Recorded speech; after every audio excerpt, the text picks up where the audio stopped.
Mbote na bandeko nyonso bazokolanda biso bisika nyonso bozwami. Mbote na ba compatriote nyonso ba oyo balinga Congo, ba oyo basakrocha na Congo, ba oyo babundaka pona Congo.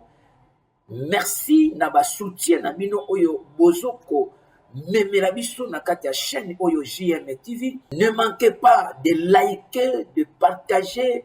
Et si tu es du nouveau, abonne-toi, c'est une façon de nous soutenir encore plus pour nous encourager biso. Actualité, yakitoko lisusu koleka au temps convenable. Aujourd'hui, nous sommes vendredi le 3 juillet 2025. Vous nous suivez depuis la République démocratique du Congo, précisément dans la ville-province de Kinshasa, la capitale. Na tonde libino bolandi malamu ya émission na bino dites-nous yebisa biso émission oyo ezoko talama mingi, émission oyo ezoko lingama mingi à travers votre journaliste Joab Kinkela, l'arbitre de la presse, l'arbitre de la communication. Na yeli bino lisusu basango malamu, na yeli bino lisusu basango kitoko, na yeli bino lisusu ba nouveauté na kati ya émission oyo. Alors, ce que s'appelle Nango, kende ko s'abonner rapidement, liker, partager, commenter, et ça dit le lenge ya ko soutenir biso ya koleka. Aujourd'hui, nous allons parler sur la réaction de deux opposants politiques. La réaction de deux opposants politiques. Oyo va réagir après la signature de l'accord de paix entre la République démocratique du Congo et le Rwanda. Na sima ya signature wana réaction ya des opposants. Des opposants go baza banani. Opposant Moïse Katumbi Oyo Azali, président national ya parti politique Ensemble pour la République, ainsi que l'opposant Martin Fayulu Oyo Azali, président national ya parti politique SID. Nasima ya accord de paix Oyo Esalamaki na Washington à travers le président américain Donald Trump na sima ya signature wana na sima ya accord wana les deux opposants va réagir. Alors réaction da bango ezanini tokoyo kango na esika oyo to tokoye bango na esika o yami bale penza na sima ya accord de paix oyo ezalaki signé. Le président américain Donald Trump na diplomatie na ye azozelela le président de la République Félix Antoine Tshisekedi Tshilombo na président de la République rwandais Paul Kagame na Maison Blanche en juillet. Na juillet kaka oyo invitation si yaki déjà ya président de la République oyo le président américain Donald Trump azozelela bango ponako en finir na makambo nyonso tokolobelango na esika oyo matondi mingi pe mbote na Charlie Kinkela oyo molandi monene ya JM TV depuis Meriba Hotel. Matondi mingi na couple Mbengele, couple honorable Mbengele depuis Kinshasa, la capitale, azoko landa biso na bokebi elongo na mama Monique Oyazali épouse na ye ba linga kamingi émission oyo kolanda yango.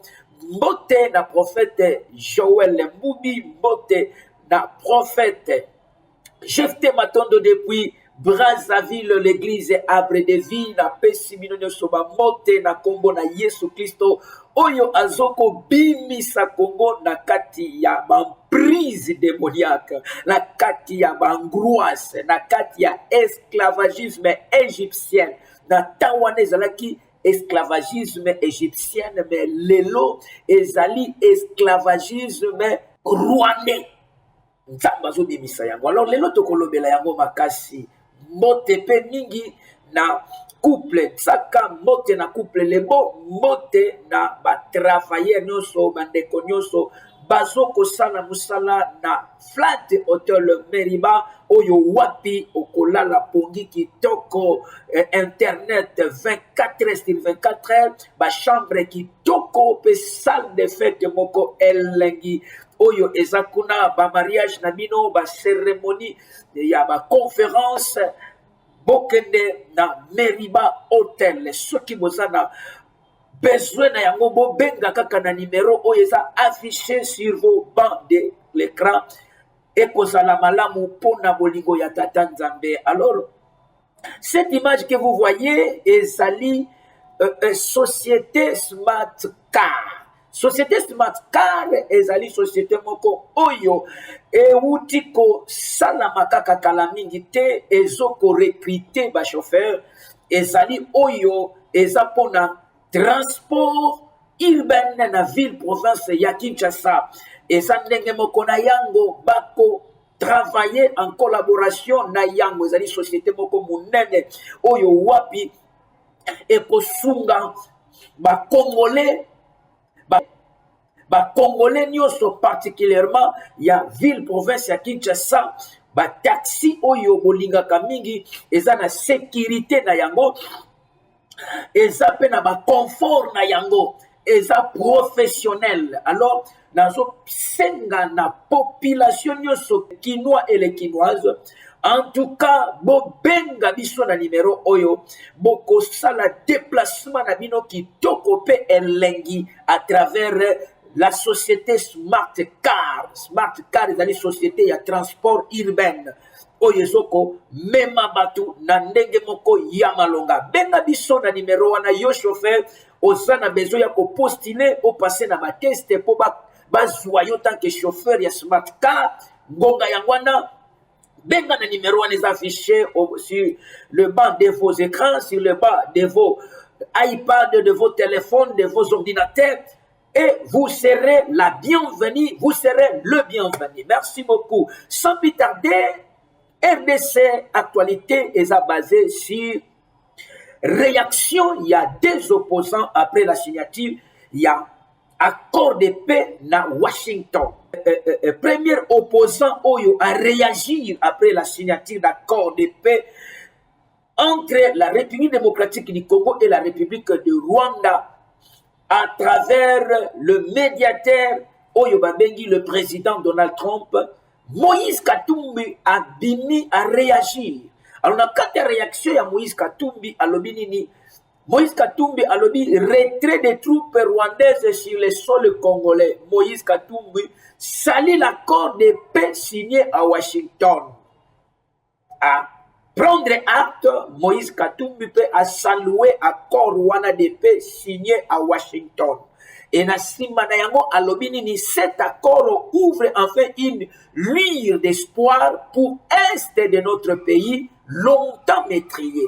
Et Lingolo Bake a lobby accord oyo signé et fongoli pena espoir na biso nyonso espoir na peuple nyonso ya est de la République démocratique du Congo, pourquoi pas en général le peuple congolais et fongoli pena espoir oyo to zelela ki bambula na bambula to zelela ki bamoma ebele sikoyo lelo accord wana eza signé ya kimia. Voilà pourquoi l'opposant Moïse Katumbi a salué signature wana pe accord wana.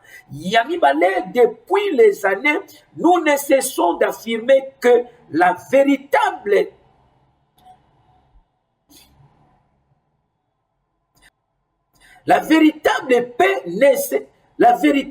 paix se construit ni avec les armes ni dans la violence. Alors que utakala ba anena ba ane abandaka ko s'exprimer, ba bandaka ko loba que ba bande ko affirmer que kimia ya malamu etongamaka te na minduki, kimia ya malamu etongamaka te na kosimba manduki, kimia ya malamu etongamaka te na kokende kosala rébellion, kimia ya malamu etongamaka te na ba division, kimia ya malamu etongamaka te na ba querelle, kimia ya malamu etongamaka te na ba tiraillement na ba parti pris, mais kimia ya malamu etongamaka te na violence faite aux femmes, kimia ya malamu etongamaka te na ba koka jambe, mais kimia ya malamu alobi etongamaka na dialogue et la diplomatie. Moïse Katumbi confirme que l'accord de paix entre le Rwanda et la RDC sous les auspices des États-Unis d'Amérique exige le retrait des troupes rwandaises sur le sol congolais. Alors que accord wana ya kimia entre RDC et Rwanda yango à travers auspice ya États-Unis d'Amérique ezoko exiger accord wana ezoko exiger retrait immédiat des troupes rwandaises sur le sol congolais.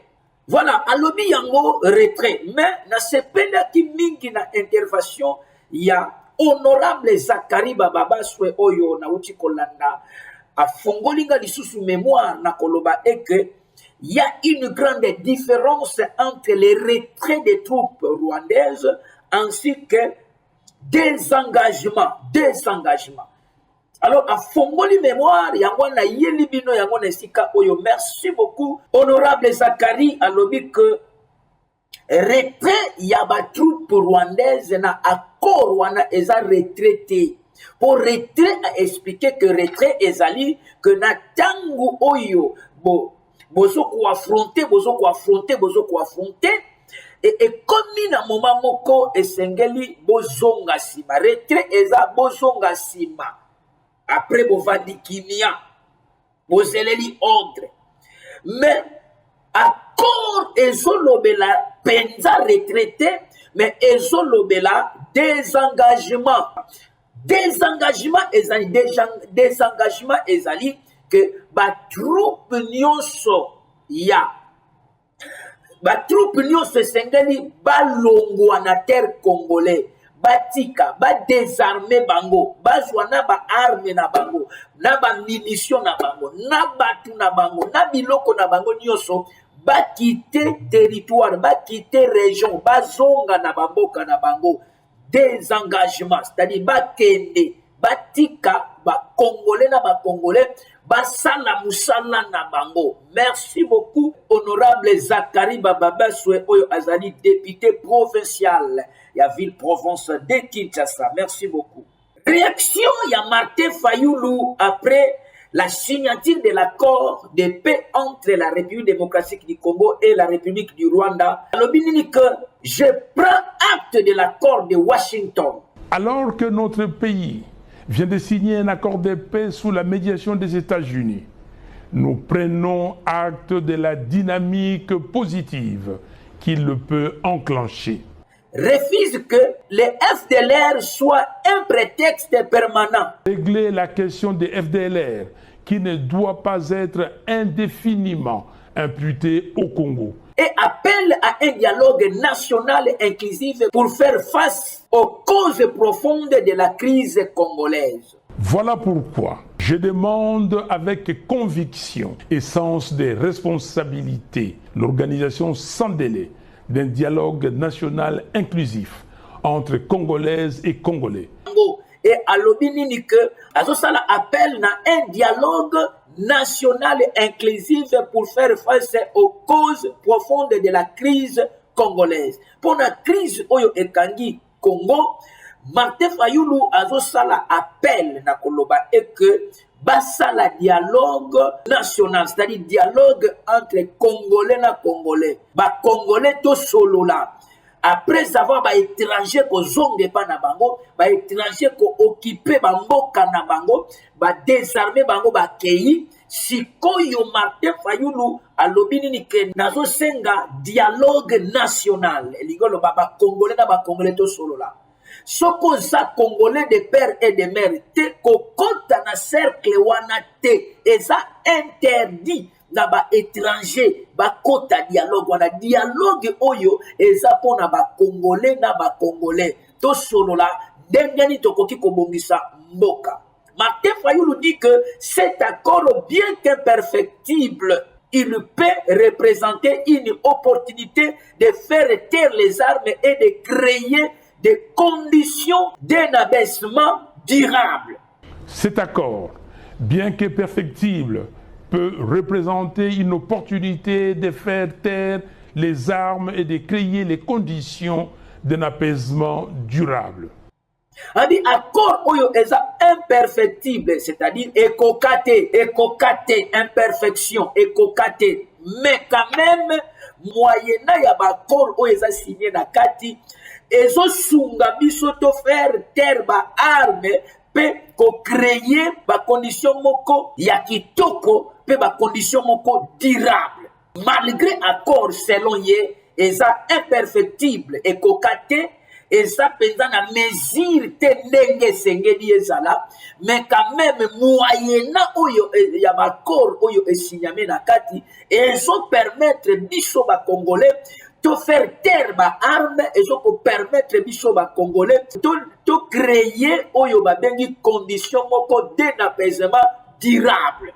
Martin Fayulu alobi que ce moment exige un sursaut. Il est temps de répondre à l'appel de la patrie, pas à celui des intérêts égoïstes. Ces moments exigent un sursaut. Il est temps de répondre à l'appel de la patrie, pas à celui des intérêts égoïstes. Ngongango yango to sala sursaut, to mata ngonga yango yo, il est temps ya ko répondre na appel ya patrie, la patrie ou la mort. C'est-à-dire na profondément à lobby boye que non, eza moment ya ba couleur politique te, eza moment ya ba intérêt égoïste te, eza moment ya ba intérêt personnel te, mais ekomi moment oyo mutu nyonso atia makasi na ye pour la patrie, pour le Congo. Et ça pour ba parti politique pour ba intérêt égoïste pour ba intérêt personnel pour ba réseau songolo bakalate a sali appel na ba dirigeant, a sali appel na ba opposant, a sali appel na société civile, a sali appel na congolais nyonso aya pour na kotia libanga ya construction ya moka. Et à ce moment, il a cité l'article 63 de la Constitution qui rappelle que tout Congolais a le devoir sacré de défendre le pays et son intégrité territoriale en cas de menace aux agresseurs extérieurs. Notre Constitution, en son article 63, nous rappelle notre devoir sacré. Tout Congolais a les droits et les devoirs sacrés de défendre le pays et son intégrité territoriale en cas de menace ou d'agression extérieure.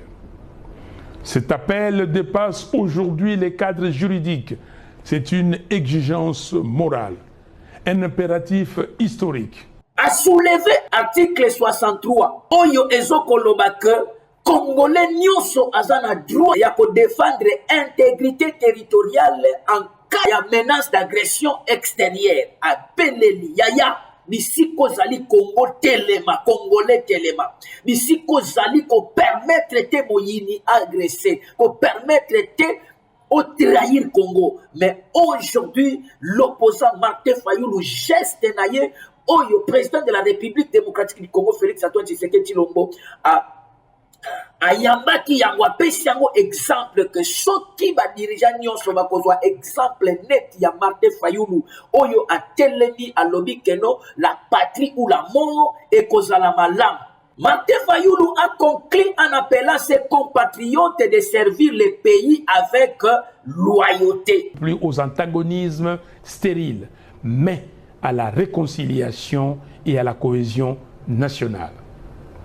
Nous devons être capables de regarder dans la même direction, non pas pour uniformiser nos opinions, mais pour unir nos forces dans les camps de la patrie. Ne combattons pas la patrie, servons-la.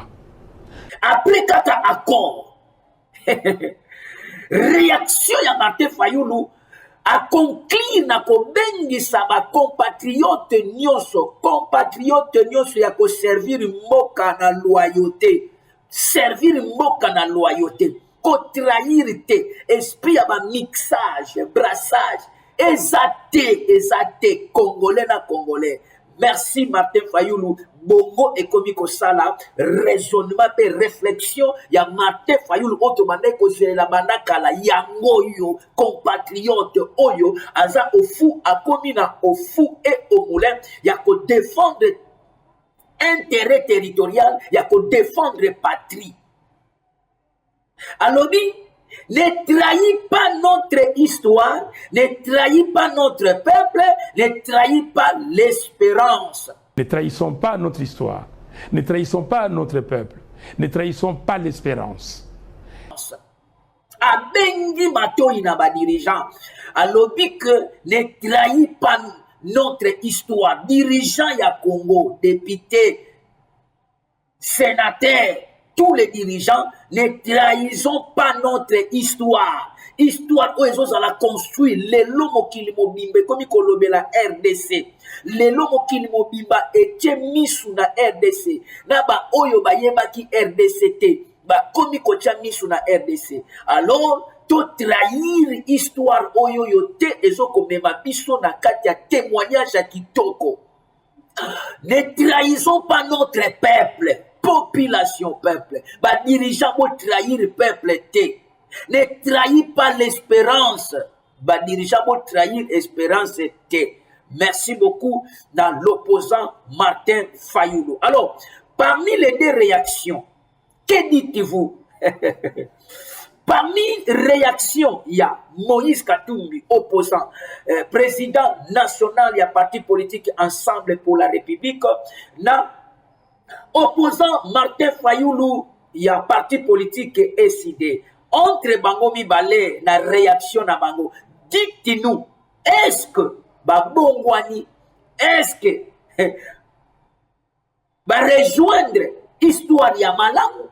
Tony, dites-nous aux commentaires, que pensez-vous à travers cette réaction entre la réaction de Moïse Katumbi et la réaction de Martin Fayulu? Que dites-vous? Tous aux commentaires. Après l'accord, il y a paix signé à Washington devant le président américain Donald Trump.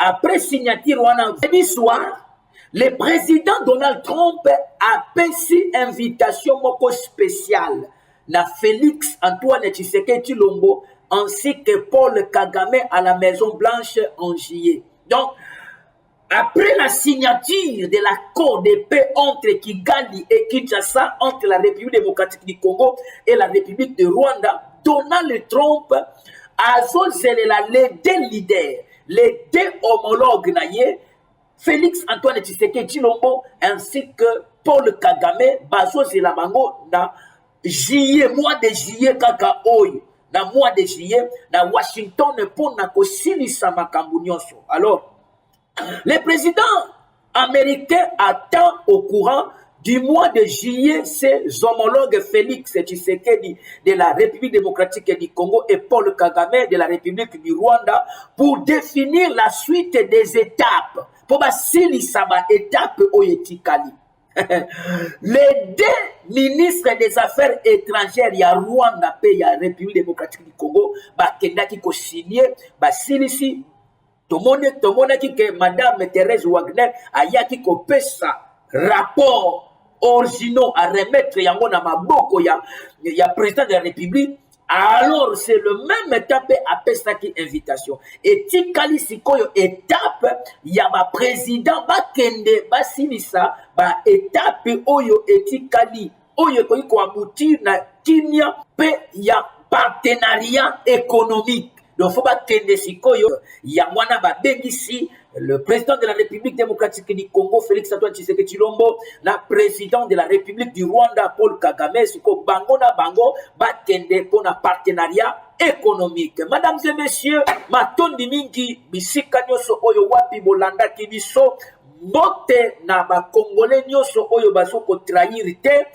Mote na ba congolais nyoso oyo ba telemi pona komundela Congo, mote na ba o ba telemi na ba média ba journaliste nyoso oyo ba intercaler ba mauvaise information na kati ya ba média, mote na bino mingi koleka Nzambe ya lola apambola bino. J'ai prie beaucoup pour la République démocratique du Congo, que la main de l'Éternel soit sur nous, que l'Éternel nous donne l'occasion, nous donne la domination, le pouvoir pour dominer les ennemis. Et Nzambe Yangolu apambola bino. Mesdames et messieurs, c'est par ici que nous bouclons notre émission. Dites-nous. Si vous étiez d'accord avec nous, ne manquez pas liker, partager, abonne-toi si tu es de nouveau et surtout, ne manquez pas d'activer la cloche de notification pour ne pas rater nos émissions du jour. Merci beaucoup. Quant à moi, je vous dis, restez toujours branchés sur notre chaîne JM TV. Vous ne serez jamais déçus. Ciao.